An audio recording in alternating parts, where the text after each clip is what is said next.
안녕하세요. 청취자 여러분이 공유해 주신 자료를 깊이 파고드는 시간입니다.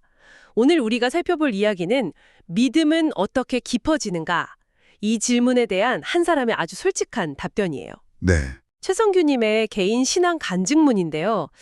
보통 이런 이야기를 보면 뭔가 점진적이고 거룩한 성장을 상상하게 되잖아요. 그렇죠. 근데 이 자료는 그 여정이 우리가 생각하는 것보다 훨씬 더 지저분하고 혼란스러웠다고 고백하고 있어요. 네, 바로 그 점이 이 자료를 아주 특별하게 만드는 것 같아요.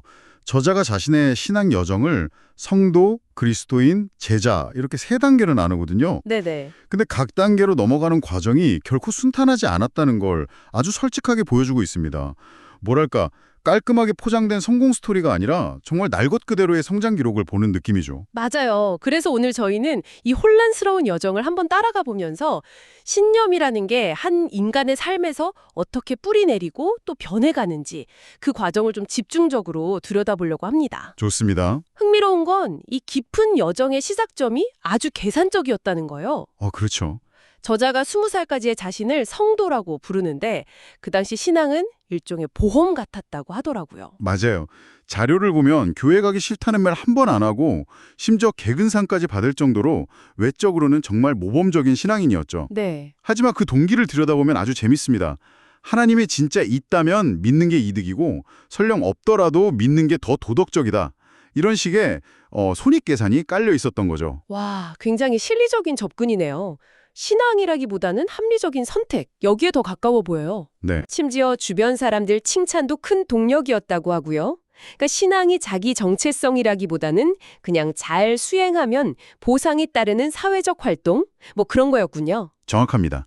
이게 심리학에서 말하는 외재적 동기의 아주 전형적인 모습이라고 할 수 있어요. 아, 외재적 동기요? 네, 자신의 내면에서 우러나온 어떤 가치나 신념이 아니라 칭찬, 사회적 인정, 혹은 미래의 유익 같은 외부적인 보상 때문에 행동이 유지되는 상태죠.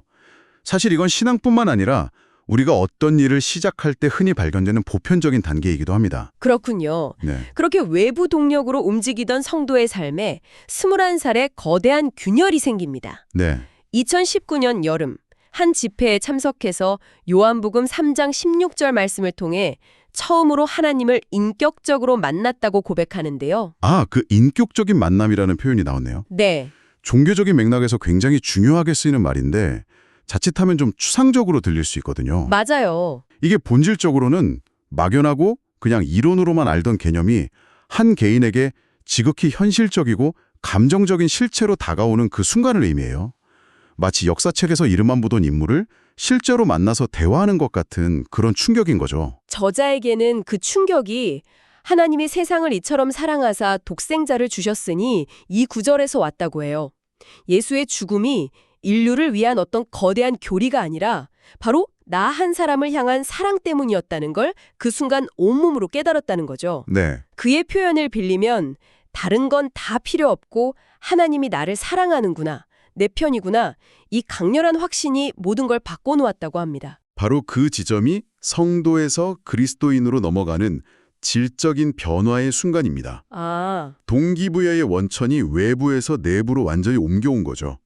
더 이상 이득이나 칭찬이 아니라 사랑이라는 지극히 개인적이고 내밀한 관계가 신앙의 중심축이 되는 겁니다. 이제 이런 내재적 동기가 생기면 외부에서는 좀 이해하기 힘든 행동들이 나타나기 시작하죠. 군생활 이야기가 딱 그 사례인 것 같아요. 맞아요. 주말이면 다들 쉬고 싶은 게 당연하잖아요. 그런데 저자는 굳이 편도로 1시간이나 버스를 타고 꼬박꼬박 예배에 참석했다고 해요. 사실 그 자체만 보면 성도 시절의 성실함이랑 비슷해 보일 수도 있는데 본질은 완전히 달랐던 거군요. 네.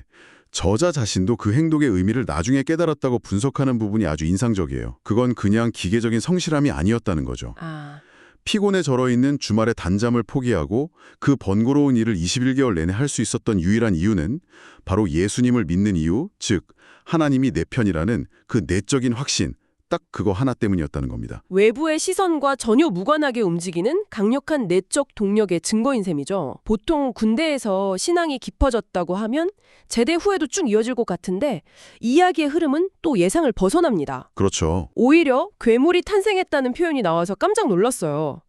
이 지식과 삶의 분리? 이게 생각보다 훨씬 더 큰 함정인가 봐요. 바로 그 점이 이 간증의 가장 현실적인 부분 중 하나입니다. 저자는 그걸 머리만 커진 상태라고 표현하죠. 머리만 꺼졌다. 네. 군 제대 후에 세상적인 삶에 대한 미련도 생겼고 하필 또 코로나 시기랑 맞물리면서 신앙훈련들이 전부 비대면으로만 진행된 거예요.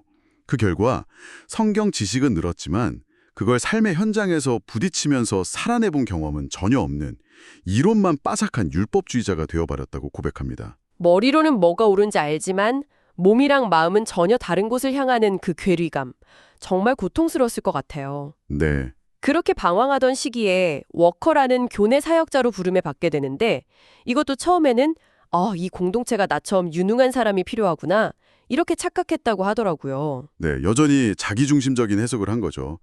하지만 곧 깨닫게 됩니다. 공동체가 자신을 필요로 했던 게 아니라 하나님이 그 괴물 같은 자신을 훈련시키기 위해 그 자리로 부르셨다는 것을요. 내가 너를 책임질 테니 너는 나를 구해라. 이 하나님의 계획이었다는 표현에서 저자의 관점 변화가 확 느껴지죠. 여기서 정말 예상치 못한 비유가 등장합니다. 헬렌 켈러와 설리번 선생 비유는 정말 의외였어요. 아, 그렇죠. 보통은 좀 더 거룩하거나 영적인 비유를 떠올릴 텐데 이렇게 격렬하고 지저분한 이미지를 썼다는 게 아주 솔직하게 들립니다. 그렇죠. 그 비유가 이 이야기의 백미라고 생각해요. 설리번 선생이 처음 만난 헬렌 켈러는 예의범절을 전혀 배우지 못해서 저자는 짐승 같았다고 묘사하잖아요. 네. 밥상에서 음식을 뱉고 숟가락을 던지면서 막 몸싸움을 벌이는 헬렌에게 설리번이 온몸으로 맞서면서 끈질기게 식사 예절을 가르치는 장면, 그걸 떠올리게 하죠. 상상만 해도 정말 진이 빠지는 장면이에요. 그걸 자신의 훈련 과정에 빗댔다는 거군요. 맞습니다. 하나님이 자신을 다루신 과정이 꼭 그와 같았다고 해요. 말씀의 자리에 억지로 앉히고 이해 못하는 말씀을 억지로 먹이고 공동체가 뭔지 가르쳐주는 리더들의 모습이 마치 설리번 선생 같았다는 거죠. 어느 것 하나 순순히 받아들인 적이 없었다고 회상하고요. 이 비유의 핵심은 과정의 지저분함을 궁정한다는 데 있어요. 과정의 지저분함이요? 네. 설리번이 헬렌에게 식사 예절을 가르친 후에 그 방은 그야말로 난장판이 되었을 겁니다. 음식물이 튀고 식기가 막 널브러져 있겠죠. 그렇죠. 저자는 한 사람을 진정한 제자로 만드는 과정 역시 겉보기에는 혼란스럽고 비효율적이고 지저분해 보일 수 있다는 깊은 통찰을 전하는 겁니다. 하지만 그 난장판 같은 과정이야말로 자신을 짐승에서 사람으로 만드는 필수적인 과정이었다고 말하는 거죠. 와... 그러니 여러분 인생이 좀 지저분하게 진행되어도 사람으로 만들어지는 과정이구나 생각하면 좋겠다. 이 말이 정말 큰 울림을 줍니다. 그 지저분한 과정을 통과하면서 과거에는 부담스럽기만 했던 말씀이 완전히 새로운 의미로 다가왔다고 합니다. 마태복음 6장 33절.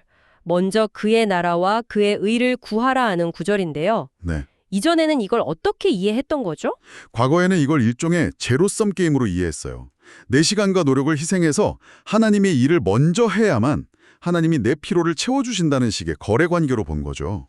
내가 뭔가를 포기해야만 얻을 수 있다. 네, 내 것을 포기해야 하나님의 것을 얻는다는 그런 부담감과 의무감이 컸다고 합니다. 그런데 이제는 그 관점이 180도 바뀌었다는 거군요. 네, 완전히요.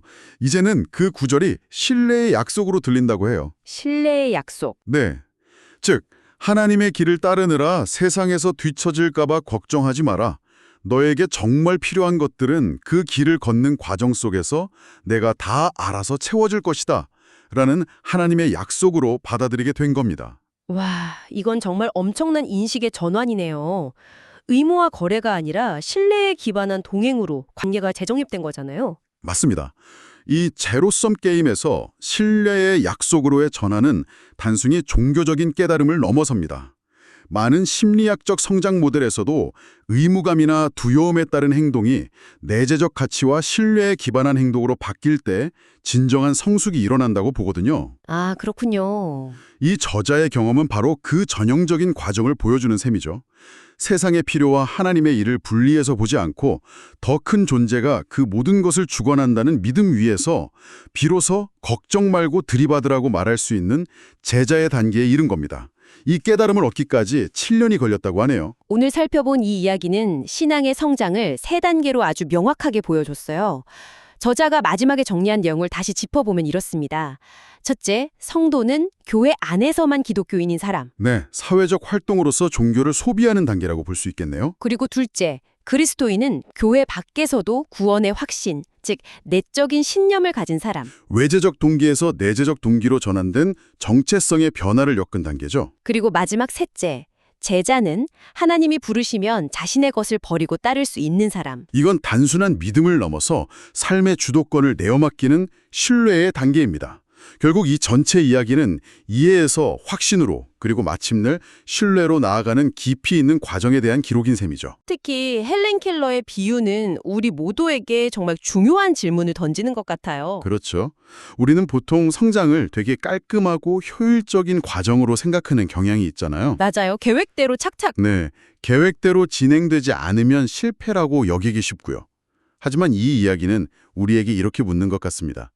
어쩌면 당신의 인생이 지금 좀 지저분하고 비효율적이고 혼란스럽게 진행되고 있다면 그게 실패나 퇴보의 신호가 아니라 보이지 않는 손길이 당신을 더 깊고 나은 사람으로 만들어가는 가장 치열한 과정의 증거일지도 모른다고요. 삶의 난장판을 실패가 아닌 성장의 증거로 바라볼 수 있다는 관점? 어쩌면 우리 삶에서 가장 혼란스러운 바로 그 시점이 설리번 선생이 헬렌 켈러의 삶에 가장 격렬하게 개입하고 있던 바로 그 순간일지도 모르겠네요. 네, 그럴 수 있죠. 오늘 이 이야기를 통해 청취자 여러분께서도 각자의 지저분한 과정의 의미를 한번 되새겨 보시면 좋겠습니다.